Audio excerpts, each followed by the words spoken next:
இந்த கோவில்ல சுரங்க பாதைகள் இருக்கு. கைலாசநாதர் கோயிலுக்கு நிகரான ஒரு கோவில்.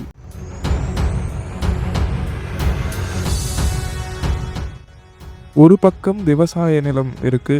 அதாவது வயல்வெளிகள் இருக்கு. இன்னொரு பக்கம் நீர் இருக்கு.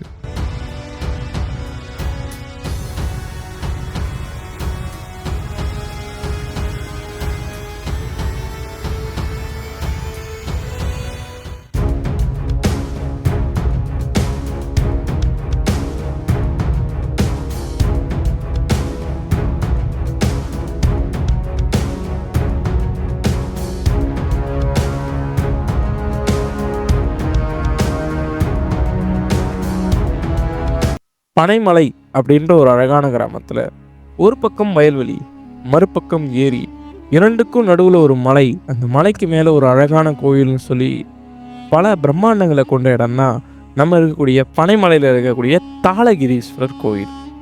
இந்த கோயில்ல என்னென்ன சிறப்புகள் இருக்கு எல்லாத்தையுமே இந்த காணொலியில பார்க்கலாம்.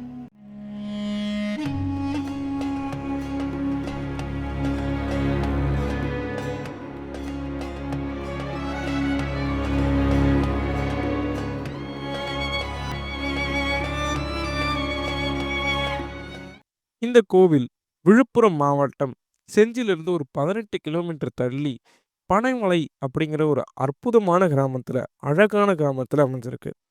இந்த கோயில்ல உள்ள சிறப்புகள்ல ஒன்னொன்னா பார்க்கறதுக்கு முன்னாடி, இந்த மலையை ஏன் பனைமலை அப்படின்னு சொல்றாங்கன்னா, இந்த மலையில பனை மரங்கள் நிறையவே இருக்கு. அதனால இந்த மலைக்கு பனைமலைன்னும், பனைமலையின் மேல் இருக்கும் சிவன் அப்படின்னு சொல்லப்படக்கூடிய தாளகிரீஸ்வரர் அப்படின்ற சிவனையும் இங்க வச்சிருக்காங்க. நம்ம கீழேருந்து மேலே ஏறணும் அப்படின்னா, நமக்கு விநாயகர் தெரிகிறாரு. ஆனா, இந்த விநாயகர்ல ஒரு சிறப்பு இருக்கு. என்ன அப்படின்னா, இது மலையிலிருந்து குடைந்து எடுக்கப்பட்ட விநாயகர்.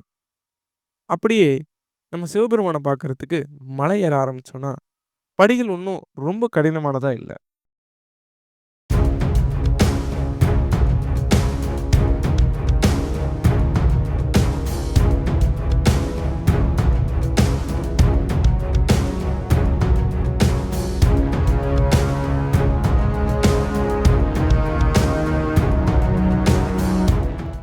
அப்படி மலை ஏறும்போது நெறைய கடவுள் சிலைகள மலையிலிருந்து குடைஞ்சு எடுத்தத நம்மளால பார்க்க முடியும்.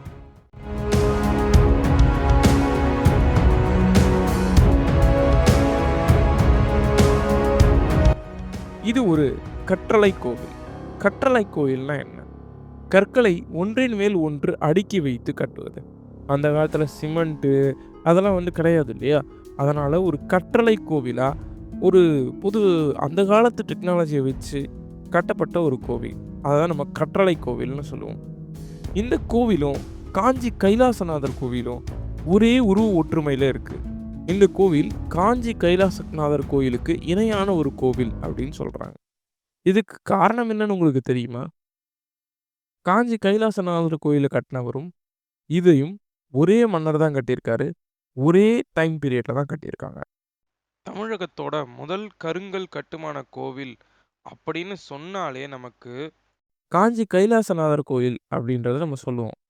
ஆனா, முதல் கட்டுமான கோவிலா இந்த தாளகிரீஸ்வரர் கோயில் கூட இருந்திருக்கலாம் அப்படின்றதுக்கான ஒரு சில பேச்சுவார்த்தைகள் போயிட்டு இருக்கு. காரணம் என்ன அப்படின்னா, 2ம் ஒரே நேரத்துல, ஒரே டைம் பீரியட்ல கட்டப்பட்டது அப்படின்றதுனால, எது முதல்ல கட்டி முடிச்சது, எது முதல்ல கட்டப்பட்டது, அந்த டைம் ஆர்டர் நமக்கு சரியா துல்லியமா தெரியாததுனால, இந்த மாரி ஒரு கன்ஃப்யூஷன் இப்பவும் இருக்கு. இந்த மலை ஏறி வரும்போதே பார்த்தீங்கன்னா, அங்கங்க சுனை குளங்கள உங்களால பார்க்க முடியும். அது என்ன சுனை குளங்கள்? சிலது இயற்கையா இருக்கு. சிலது செயற்கையா ஏற்படுத்தியிருக்காங்க. இந்த கோயில் அமைஞ்சிருக்கிற இடமே பார்த்தீங்கன்னா, அவ்வளோ ஒரு அழகான இடம். என்னன்னு சொல்றது? ஒரு பக்கம் பச்சை பசேல்னு வயல்வெளி. இன்னொரு பக்கம் நீல நிறத்துல நீர். அதாவது ஏரி. 2த்துக்கும் நடுவுல ஒரு மலை. அந்த மலைக்கு மேல ஒரு அழகான ஒரு கோவில் அப்படின்னும்போது, எவ்வளோ அற்புதமா இருக்கு. கேட்கவே, பார்க்கறதுக்கு அத விட அற்புதமா இருக்கு. இங்க இருக்கக்கூடிய தூண்கள்லயும் அழகழகான சிற்பங்கள பார்க்க முடியுது. அதே மாரி இந்த கோயில கட்டி எழுப்புனது யாரு அப்படின்னா, 2ஆம் நரசிம்மவர்மன் என்கின்ற ராஜசிம்ம பல்லவன் தான். அந்த அரசர் இந்த கோயில 8ஆம் நூற்றாண்டு 1300 வருடங்களுக்கு முன்னாடியே கட்டி எழுப்பியிருக்காரு. அவர பத்தி சொல்லணும்னா, இதே மாரி 3 கோயில்கள கட்டியிருக்காரு. மகாபலிபுரத்துல இருக்கக்கூடிய கடற்கரை கோவில், அதேபோல சமவெளியில இருக்கக்கூடிய காஞ்சி கைலாசநாதர் கோயிலும், இப்போது மலை உச்சியில் இருக்கக்கூடிய இந்த தாளகிரீஸ்வரர் கோயிலையும் அவர் தான் கட்டி எழுப்பியிருக்காரு. இங்க பல்லவர்கள் கட்டினதுக்கு அடையாளமா சிம்ம முத்திரை சிற்பங்களும், யாழி சிற்பங்களும் இருக்கு. சிம்ம முத்திரை அது வந்து பல்லவர்களுடைய முத்திரை. அத எடுத்து காட்டுற விதமா தான் இந்த கோயில் மூட கருவறைய சுத்தி சிம்ம முத்திரை பதிச்சிருக்காங்க. இந்த கோவில்ல இருக்கிற சின்ன சின்ன சந்நிதிகள்லயும் சிவபெருமான் காட்சி தராரு. அவரு 16 பட்டைகள் வைத்திருக்காரு. இதே மாரி விஷயத்த நீங்க வந்து மகாபலிபுரத்துலயும் பார்த்திருப்பீங்க. அதே மாரி மகாபலிபுரத்துல இருக்கக்கூடிய இந்த ஒரு சிற்பமும் இந்த இடத்துல இருக்கு. ஸ்கோமாஸ்கந்தர் குடும்பச் சிற்பம். ஸ்கோமாஸ்கந்தர் குடும்பச் சிற்பம் அப்படின்னா, சிவன், பார்வதி, முருகர் 3 பேரும் இருக்கக்கூடிய ஒரு அழகான சிற்பம். அப்படிப்பட்ட அழகான சிற்பமும் இந்த இடத்துல இருக்கு. இந்த இடத்துல சுரங்கப் பாதைகள் இருக்கு அப்படின்றது போல சொல்றாங்க.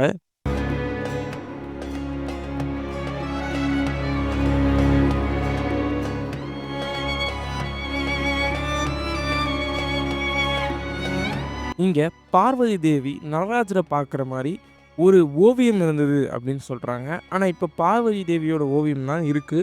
ஆனா, அதுவுமே சிதிலமடைஞ்ச நிலையில தான் இருக்கு. இந்த கோவிலுடைய ஒரு குட்டியான ஒரு சிறிய சந்நிதி மாரி இருக்கு. ஆனா, அது உள்ள பார்த்தோம்னா ஒரு சுரங்கப்பாதைக்கு வழி மாரி இருக்கு. அது செஞ்சு வரைக்கும் போகுது அப்படின்னு சொல்றாங்க. ஆனா, அது எந்த அளவு உண்மை அப்படிங்கிறது நமக்கு தெரியல. இந்த சுரங்கப்பாதை மூடப்பட்டிருக்கிறதையும் நம்மளால பார்க்க முடியுது. இந்த கோவில் கட்டும்போது தான் இங்க இருக்கக்கூடிய ஏரியும் வந்து வெட்டியிருக்காங்க அப்படின்னு சொல்லப்படுது. இந்த ஏரிய வெட்டினதுக்கு அப்புறமா இந்த கோவில கட்ட ஆரம்பிப்பாங்க. நீர்நிலைகள் வந்து முதல்ல ஆரம்பிச்சதுக்கு அப்புறமா தான் பல்லவர்கள் வந்து கோயிலையே கட்ட ஆரம்பிப்பாங்க அப்படின்ற மாரியும் சொல்லப்படுது. இருந்தாலும் இந்த நீர்நிலைகள் தான் நமக்கு வந்து இந்த பனைமலை கிராமத்துக்கே ஒரு வாட்டருக்கான ஒரு மெயின் சோர்ஸ் அப்படின்னே சொல்லலாம். இந்த மாரி வரலாற்று சிறப்புமிக்க, அதுவும் பார்க்கறதுக்கே பிரம்மாண்டமா, ஆச்சரியமா இருக்கக்கூடிய பல கோயில்கள பத்தி இன்னொரு காணொளியில உங்கள சந்திக்கிறேன். முதல் நடராஜர் சிற்பம் இருக்கிறது இந்த கோவில்ல தான்.